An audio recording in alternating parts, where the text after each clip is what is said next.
people mentioned in the back had abandoned true Christianity and embraced a pseudo-Christianity or false Christianity.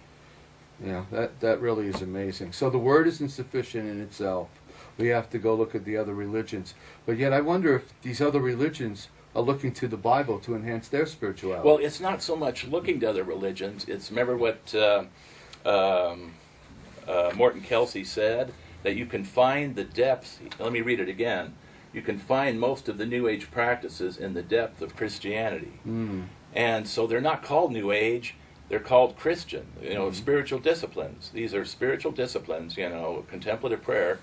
And when you do them, it's not so much you go looking for truth in other religions, but you kind of resonate with them. In other words, you understand what they understand. And so therefore they become like your mystical brothers and sisters. You don't bail out of Christianity and become a Buddhist or a Hindu. You stay. It's called interspirituality. You stay a so-called Christian, but you resonate with, Paramahansa Yogananda, Buddhist monks, Zen Buddhist masters, Sufi sheikhs, and this is why, we feel that this has some kind of a prophetic angle to it. That, absolutely. That there's this one world. People that are dispensationalists for years have talked about a one world religion. And nobody really knew what it would take. Everybody thought it would be like an outer form of worship where you just kind of do outer things, but they didn't understand, I think, as we do, that this is a mystical type of perception. This is a mystical type of approach. Right, and so people are becoming more mystics. Yes. In their practice. Exactly. And so you become this one world religion that is now rising is diverse, yet it is one. Yes, Karl Rahner, the famous Catholic mystic, said that in the future a Christian will be a mystic, or he or she will not be a Christian at all. Right. The Christian of the future will be a mystic. So you have these experiences that really bind everybody together, not doctrine, not the truth of God's Word, but a mystical experience that is going across the board that appears to be the same for everybody in all these different religious practices. Yeah, exactly. That's pretty amazing. And, anybody can check this out for themselves. It's not like we have special access to anything. Anybody can go on the internet and find out what we found out. And I know many people that were... I don't know if they were skeptical, but they were, inquisitive at first and thought, well, is this really true? And they started to check it out. They started to go on the internet, and they found out there actually is a link from Christian mysticism to Eastern mysticism. Just like I didn't mention other names. There's Thomas Keating, there's Basil Pennington. Right. These are all people's books that people in the Emerging Church are constantly reading and absorbing as those that are seekers of truth, when actually they're leading them away from the Word of God. It's really rather simple. The Emerging Church draws this, as I've just shown, the purpose-driven church draws on the Catholic mystical tradition. Right. Desert Fathers, that's the tradition this came out of. Tilden Edwards, who is one of the most highly respected contemplative leaders in the country, says, this mystical stream from the Desert Fathers is the western bridge to Far Eastern spirituality. Let's talk about these Desert Fathers. These were people that lived in monasteries that were away from the world and separated themselves in such a way, and they ended up practicing things that were not in the Bible, and that became their spiritual life. Well, I found out they experimented with different methods. If you were out there, out in the desert, sooner or later you get tired of just regular prayer. So you start said they experimented with many and developed many different methods. They developed them. I believe they all sprang from one central source.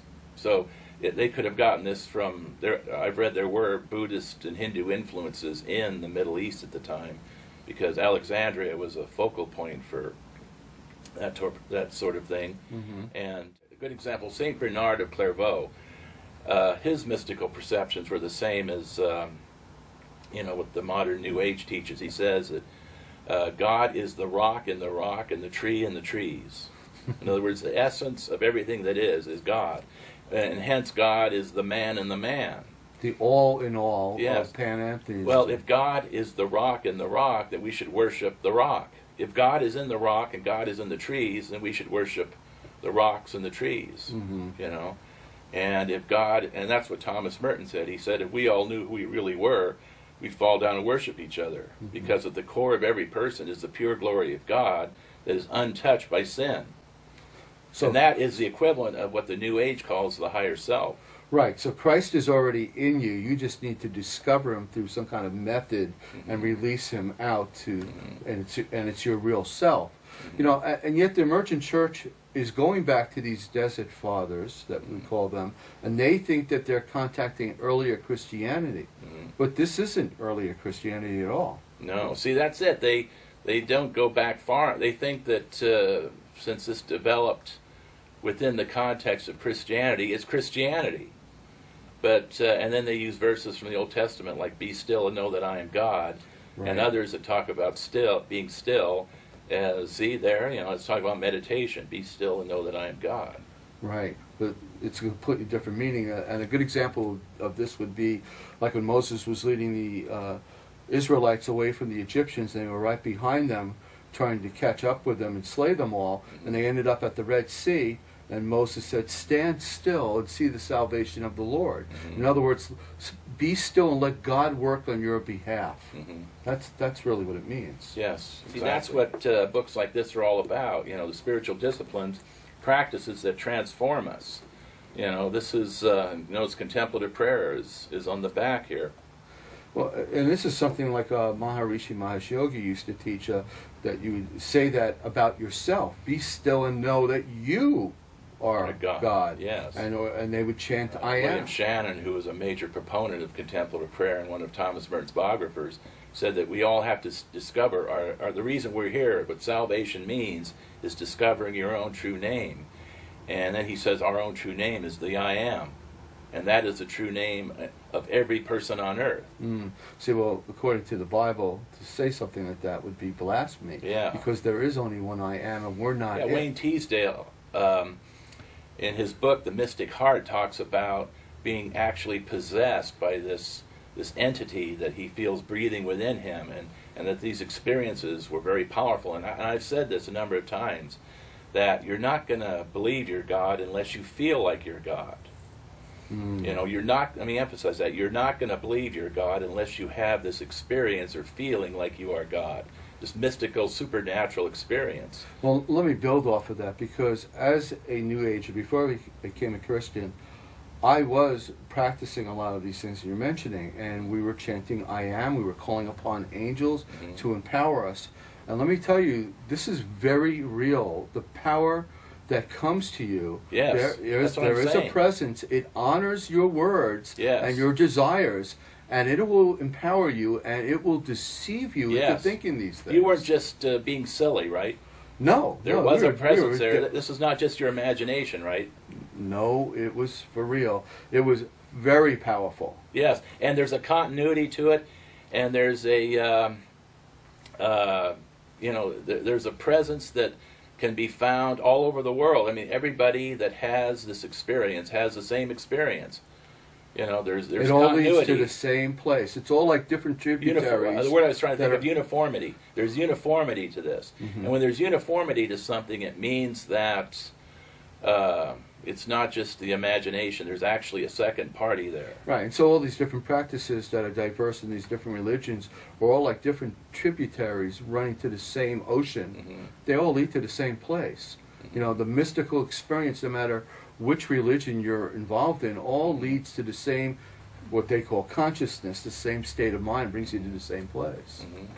And of course it becomes a deception, especially when you're thinking that you are God, or the God presence is already in you as you.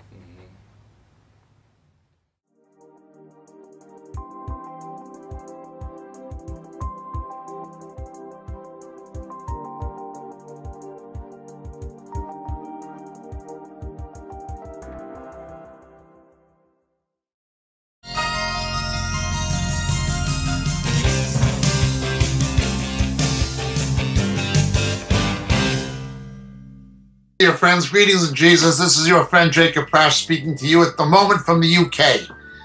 You know, so many of the questions we get in our Roku broadcast and our Vimeo clips and on YouTube deal with subjects that we deal with much more extensively in our books. We can't, for the sake of brevity, go into the kind of depth in a TV broadcast we can actually go into in a book.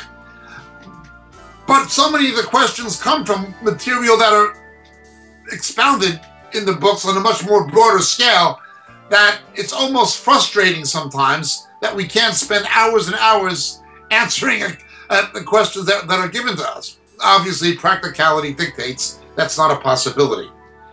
The books are there. They're available. They're available in print through the Moriel catalog on the Moriel website, moriel.org.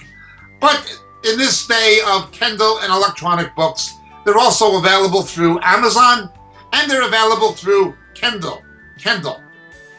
The three books that would be the most referred to in the questions we receive are the three latest books. The first being The Dilemma of Laodicea. The Dilemma of Laodicea. It's an exposition of the seven churches in Revelation, culminating with the final two churches, Philadelphia and Laodicea particularly, setting the stage for the return of Jesus. The Dilemma of Laodicea would be the first. The second would be Shadows of the Beast. Shadows of the Beast. How the coming Antichrist, how his identity will be revealed to the faithful church. The rapture will not happen. Will not happen, absolutely not happen, until the faithful church knows who the ultimate beast of Revelation is. That is the Antichrist and also the false prophet.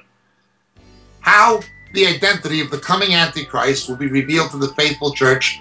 Shadows of the Beast, the second book. And the final and latest one, Harpazo. Harpazo. What the scripture actually teaches about the rapture, the snatching away which takes place between the 6th and 7th seals in the book of Revelation. So these three books, The Dilemma of Laodicea, Shadows of the Beast, and Harpazo, all available on the Moriel catalog, all available through Amazon, and all easily available electronically by Kindle. Thank you so much, dear friends. God bless. May Jesus be with you.